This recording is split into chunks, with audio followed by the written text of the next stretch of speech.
CI/CD session. Today I'm going to talk about a GitHub Actions workflow that adapts to the host you're deploying it to. We've recently released it to the community under the name Chameleon CI, a one-size-fits-most GitHub Actions workflow for deploying Drupal sites to any host without maintaining separate YAML files. Plus, there's a lizard. So who am I? I'm Bob McDonald, and I'm here with the Recording Initiative, so double check that button there. Last year I was the only one at this camp that didn't press the button, and that was embarrassing, so I added it to my slide this time. I'm also the Drupal practice lead at Kalamuna, and I appreciate them supporting me coming out and recording these events. I'm based out of British Columbia, Canada now, but before that I worked on the web for 2 decades in Japan. When I'm not stuck down a YAML rabbit hole, I'm usually making sawdust in my wood shop or designing and printing 3D models, which seem to require a lot less iteration than a CI script to get working right. And I'm UltraBob on Drupal.org and Drupal Slack, where you may have seen this little avatar that I just popped up there. For this presentation, I asked ChatGPT to draw me a new one based on that avatar. And it gave me this cool combination hat bandana thing.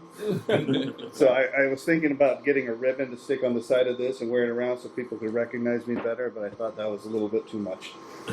So what are you going to get out of this talk? Why is it valuable to have an adaptive CI setup for your Drupal sites? I'll introduce that through the kind of pain points that inspired Chameleon CI for me. So say you've got multiple Drupal sites. The more you have, the more beneficial this probably will be for you. Some of your sites are on Pantheon, maybe some on Acquia, maybe Platform.sh or Upsound, I guess now, for that project with more specific requirements. Each host has its own quirks. So Pantheon uses web as its stock root.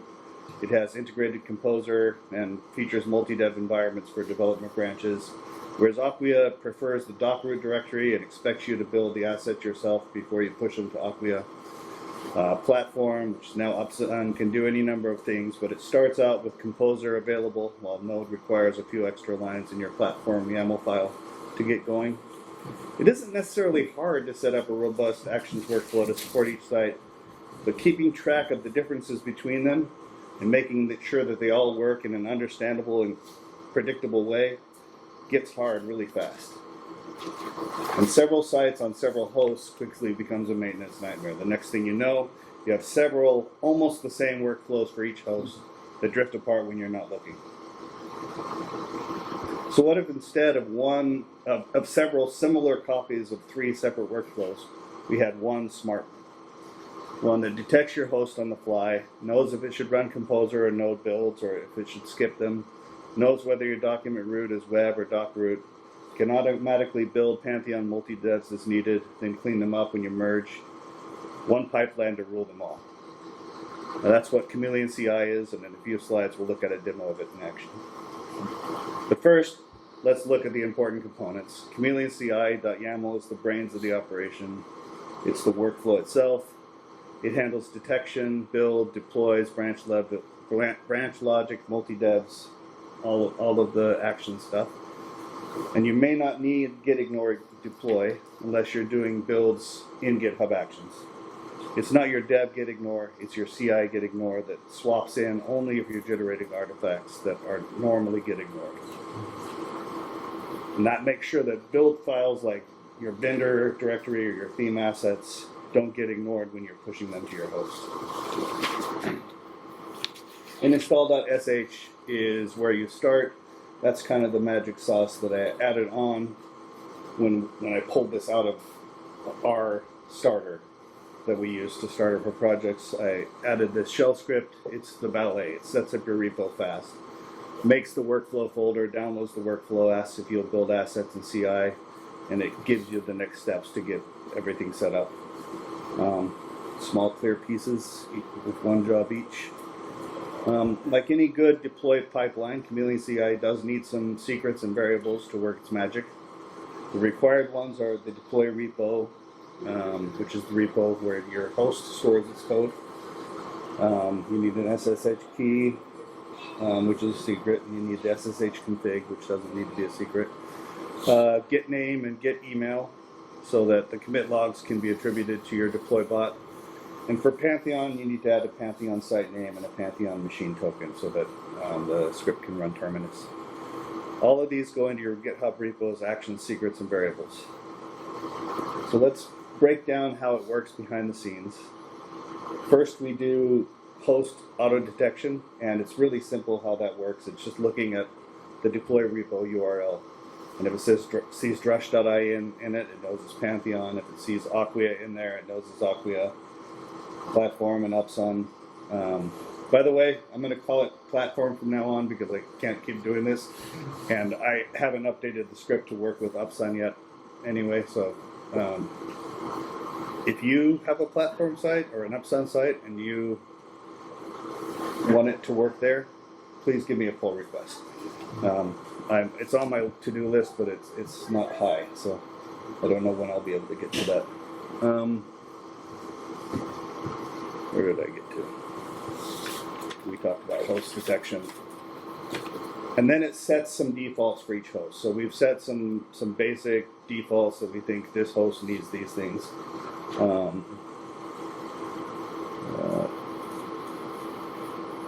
I was just told by Pantheon that they don't recommend we do this, but on our sites we include the Pantheon SE Node Composer package so that we can build Node on the server.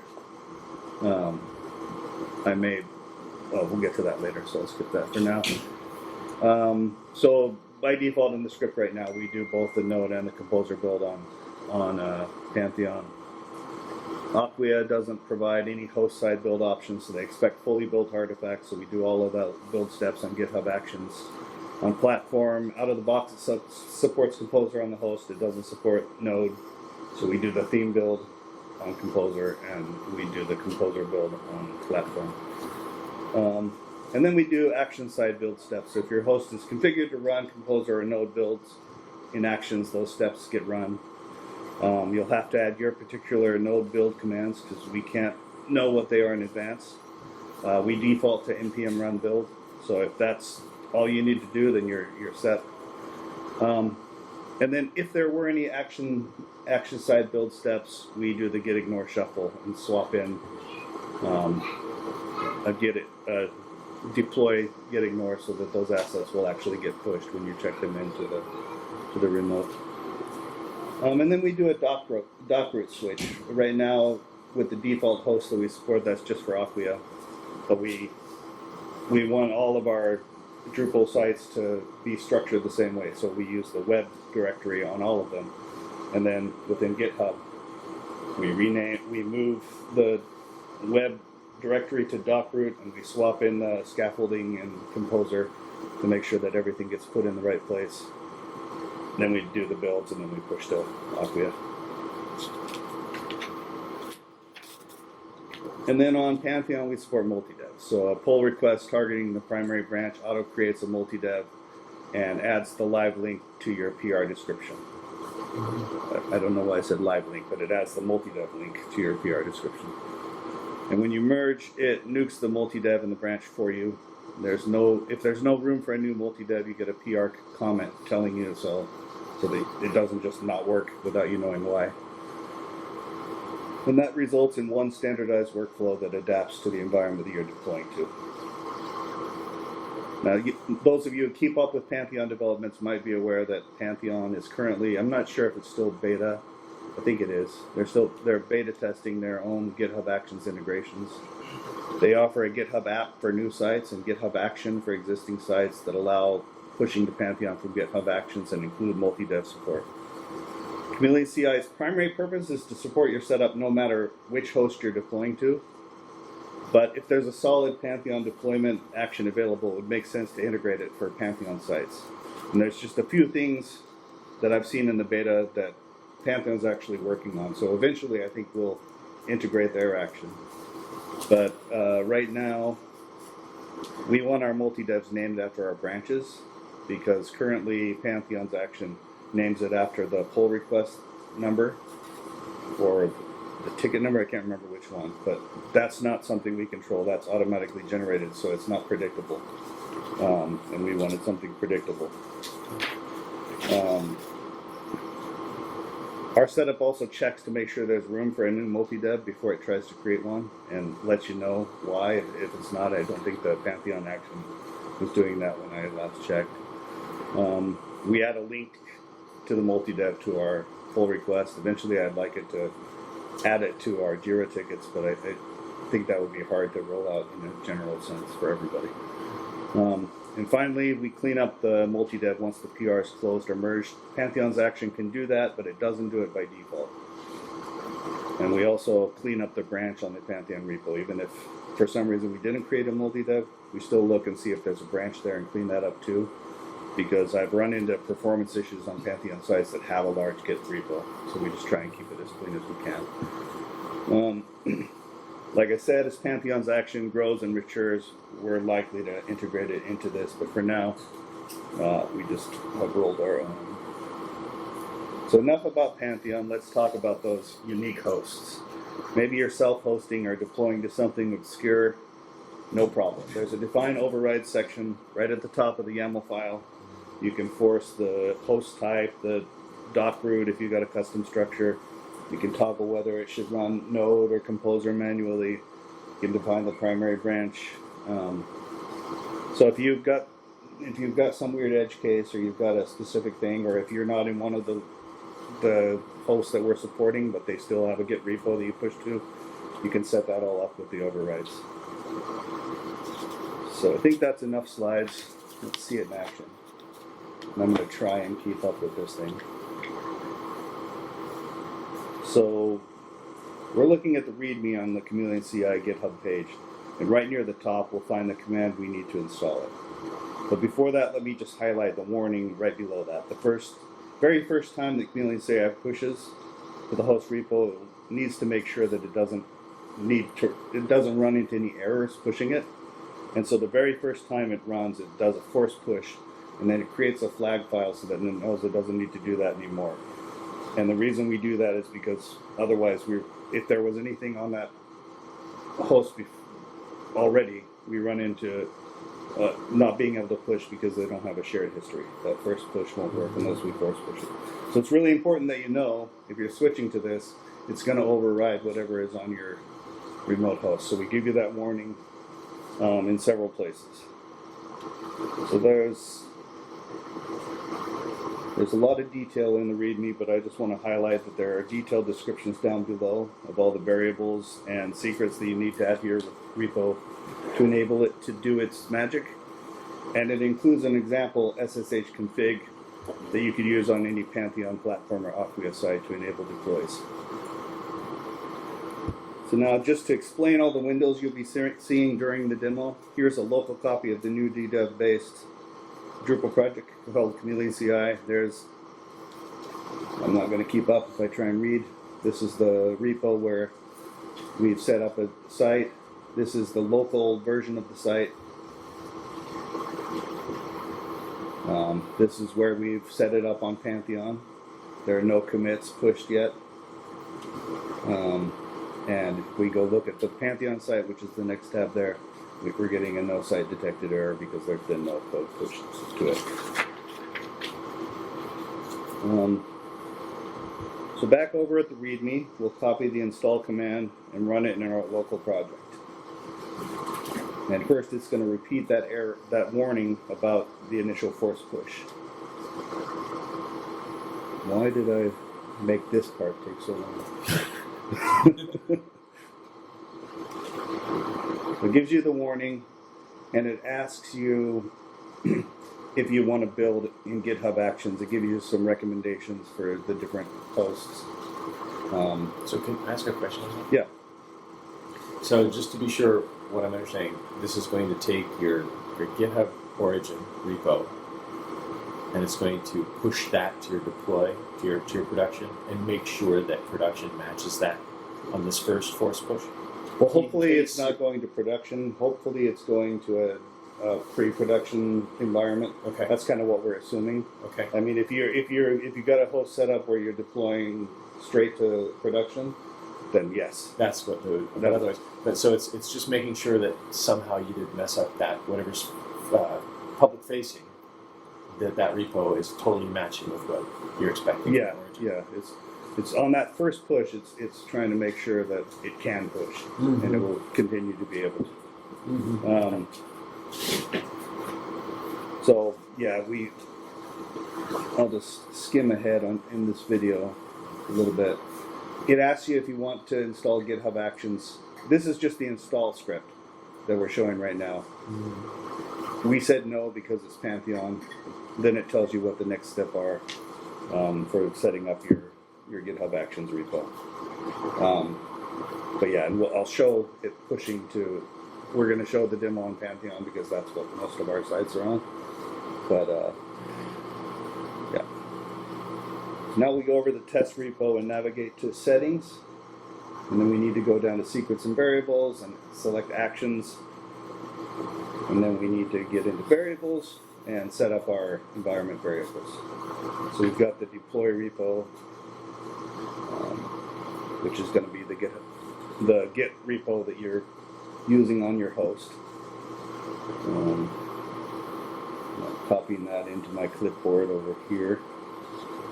Just paste it in and remove the trailing carriage return that cost me so much time trying to record this demo.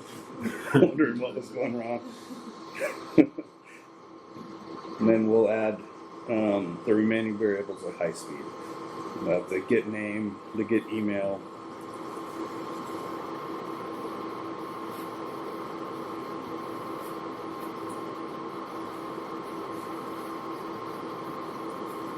All right. As I mentioned before, there's an SSH config in the README that will work just fine for this. The reason I recommend it is that server live interval stops Pantheon from kind of timing out while Terminus is running during a multi-dev setup. Other than that, it's a pretty standard setup.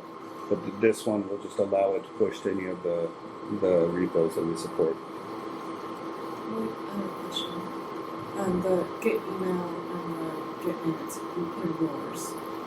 Yeah, whatever you want to be assigned to the commits that are pushed to the host repo. Okay. So in this example, I think I put Chameleon commit bot, and I don't remember what I put as the email address. I might have put mine. Yeah.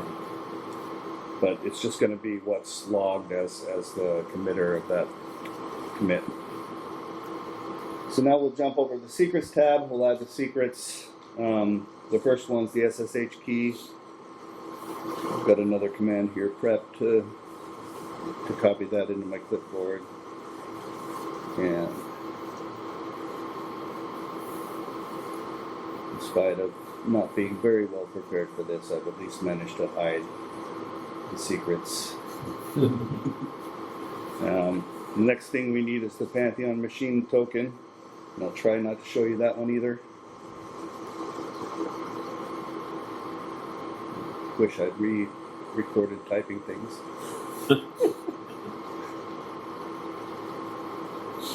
So now we have our 2 secrets and 5 variables, so we should be ready to push our new workflow to the repo. Git status shows us that we have something in the GitHub directory, and a quick preview shows us that it's a YAML file. It's just creating a GitHub action configuration. We'll add that to add that directory, confirm it's ready to be committed, get it committed, and we'll push it. I'm going to skip over that stuff. We'll just assume we've pushed it. Back over at the test repo, if we load the actions tab, we'll see an actions run underway. So let's check it out. The host detection and the configuration happen quite quickly. And then we set up PHP because we need PHP for Terminus. Once that's in place, we install Terminus since this is a Pantheon site. And then Terminus then makes sure the site's in Git mode before it tries to push anything to its Git repo. I think Pantheon sites start out in SSTP mode, so this step takes longer the first time you push it, and then it's generally faster.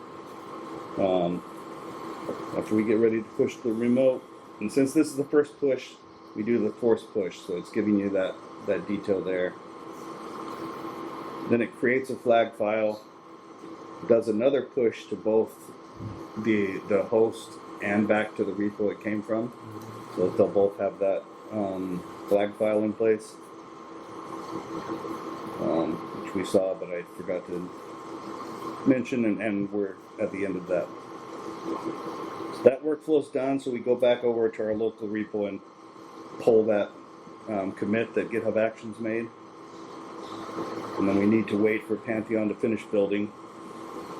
But we'll get a command ready to push our local database to Pantheon and save time, making sure that the site UUIDs are the same and things like that. So once Pantheon is finished, we have a look at the log. We can confirm that a composer build happened there. And if we had added our standard script for building a theme at the end of the composer build, we could also have that running on Pantheon. So now we'll actually do the database push. We normally comment that command out, the push Pantheon command, we normally comment it out in DDEV. But when you're initializing a new website, it's the perfect way to get your site config pushed up to a new site. So now that push is finished, we'll have another look at the Pantheon site, and we'll see that it now has the right site name on it. Now to quickly demo the multi-dev functionality, I'll create a new branch called multidevs, and I'll run a drush command to give the site a new name. And then on the locals test site, we'll have a look at it.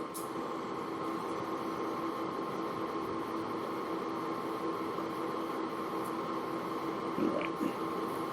So now we'll push that branch up to GitHub.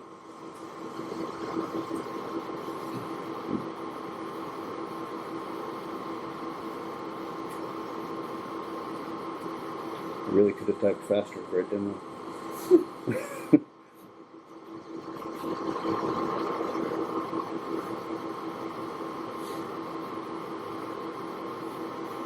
Back over on the test site repo, we go to the pull request tab.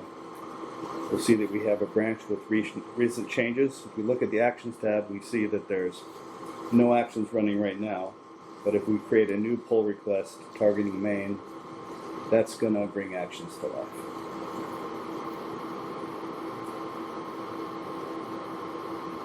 So the merging of the pull request causes the deploy to happen? Well, no, just creating the pull request at all causes because this is multi-dev, so we're creating a feature preview environment. Okay. So we set up PHP,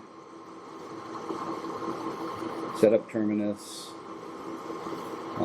It detects that we set up, we prepare Pantheon, then we push to a multi-dev branch, and it tells you that an environment doesn't exist. We check how many environments are available and how many the max is, and then we create a multi-dev. That takes quite a long time. We're not going to sit and watch it happen, but it does take a while. If it wasn't able to create one, we comment back on the pull request saying you don't have enough environments, but if you request Pantheon, you may be able to up that. Next, we add a multi-dev link to the pull request, so let's have a look at that. And since the multi-dev build is done now, we'll go and import the configuration. And then if we go over to the dashboard and navigate to the multi-dev, we'll be able to see that multi-dev has a new name. And what I'd really like to do, it's not here yet, but I'd like to integrate Tugboat and possibly Diffie as well, so that if you have accounts with those, if you could use Tugboat to do the same thing as we do with multi-devs here on Pantheon. But that's would like to do, not is done. And then finally, if we go over to the pull request and we merge it, we'll see that it kicks off two actions. One of the actions is for deploying to main, and the other one is for closing the PR. We've already looked at the deploy to main. It's just going to push everything up to the master branch on Pantheon instead of to the multi-dev branch. But this one for closing the PR skips all the build steps. It skips the push. What it does is go in and look if there's a multi-dev, deletes that multi-dev, deletes the branch on Pantheon, and then closes out. The one took 49 seconds, the other one took 26 seconds, and they run in parallel, so that operation is pretty quick. But then it builds on Pantheon, so that takes a while. And I'm looking into, let me see where I am in my notes here, sorry. So I'm using this with real projects now. We've been using a less polished predecessor at Columnar for some time, and we currently recognize and have default settings for 3 different hosts. And I hope to figure out a good setup. I hope to bring support for Upsun soon. I'd like to have Amazy supported, but Amazy already works with GitHub, so I still want you to be able to use the same setup for different hosts, but I'm trying to figure out what the workflow would be for that. If you're already deploying to Amazy based on a GitHub repo, it may not make sense. I'm trying to figure that out. I'd like to get, like I said, Tugboat and maybe Diffie added on. I'm looking for more ideas as well. If you have a project, you have good ideas or something that's not here, please submit a pull request. I'd also be happy to help you try to figure it out. I'm looking for ways that we can make the host support more convenient. So if there's some way I don't know about on Upsun where you can have, last time I looked, it looked like Platform had 4 environments that you could use with the kind of most common account setting. So it didn't really make sense for me to implement multi-devs for Platform. But I had thought that before there were more. And so it may be that I just misunderstood something. So if you know something different, please let me know.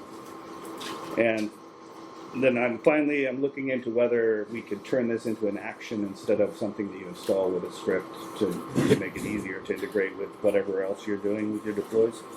So you might see that down the road. You can grab it today. There's the repo up there. I'll leave the QR code up in case anybody wants it. It's open source. Fork it, break it, send a PR. If your host does something weird and we don't handle it yet, open an issue. I'll be glad to help you try to figure it out and make the script better at the same time. And yeah, please send PRs. Yeah. So I can then, if I just want this working on certain branches, I just configure that in my workflow. Yes. Yeah. And so you didn't talk a lot about Acquia customers. We have like 3 environments. Is there a similar functionality? We kind of have to manage that. I mean, yeah, you'd have to build it in, but I'd be happy to help you work on that and get it in so that if other people have that, we can make it an option. Okay. Yeah, I'd like to see that be in there. But it seems like the default setting for most Acquia sites is not to have those preview environments besides the 3. Yeah. And I'm less experienced with Acquia than I'm with Pantheon, so I said couldn't put that. Yeah, we don't use them because of how it's paid. So they take a really long time to spin up. Like if it was in CI, we could set it and forget. Yeah. Yeah. But what we do right now, to answer that first question a little bit deeper, is if it's Pantheon, we check that it's a multi-dev capable branch. So it has to be alphanumeric characters and no more than 11 of them, which is a really stupid rule, but that's what it is. So we don't try and do it if we can't do it. And then we're currently just looking for pull requests that are targeting main. But if you had some other rules for that, you could add those in. Actually, targeting main or master, because we tried. We're not opinionated about what primary branch you have. Main and master seem to be common, so we pay attention. We do those, and then we know what the host's primary branch is by default. So for Pantheon, they promised to switch to main a long time ago, and they still haven't. So we pushed to master for Pantheon. Yeah. So like to open it up for questions or horror stories about your CI configuration or whatever. Something we've been talking about for a while is trying to have, for feature branch commits, have a fast versus a full option that you can select, so that you're pushing up a 2-character change to a YAML file. You don't have to run the Sonar cloud and all that kind of stuff. Mm-hmm. Would that be a separate action? I suppose you could. You could probably. I think I'm getting beyond my depth on GitHub Actions here, but I feel like you probably could set up a property on your pull request that you could use to determine. I was looking at something like a keyword in the commit message, for instance, could trigger one of the deploys routines versus the other. Yeah, I think you could probably do that. I shy away from those kind of things because as soon as somebody's new to the project, they don't understand it. And Sure. I try to make it as obvious as possible for anybody who comes on, but that also makes it a lot more complicated to build the thing. So It'd just be nice not to have to go get lunch every time you commit. or at least help your waistline, I guess.